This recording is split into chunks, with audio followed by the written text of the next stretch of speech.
السلام علیکم ورحمۃ اللہ وبرکاتہ۔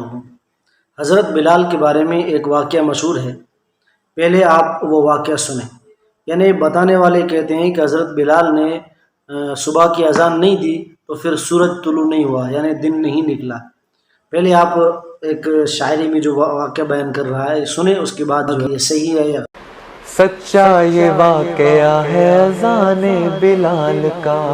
ایک دن رسول پاک سے لوگوں نے یوں کہا، یا مصطفیٰ اذان غلط دیتے ہیں بلال، کہیے حضور آپ کا اس میں ہے کیا خیال؟ فرمایا مصطفیٰ نے یہ سچ ہے تو دیکھیے، وقت سحر کی آج اذان اور کوئی دے۔ حضرت بلال نے جو اذان سحر نہ دی، حضرت بلال نے جو اذان سحر نہ دی، قدرت خدا کی دیکھو نہ مطلق سحر ہوئی۔ یہی سوال جو ہے دارالافتاء سے پوچھا گیا، بنوری ٹاؤن سے۔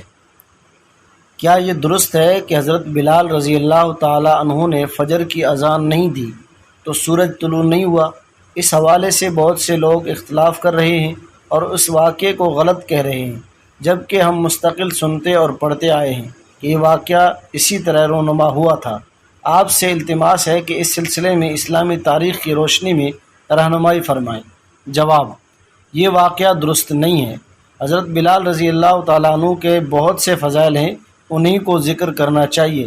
یہ واقعہ احادیث مبارکہ میں موجود نہیں ہے، اسے ذکر کرنا درست نہیں ہے۔ دارالافتاء، جامعہ علوم الاسلامیہ، علامہ محمد یوسف، بنوری ٹاؤن۔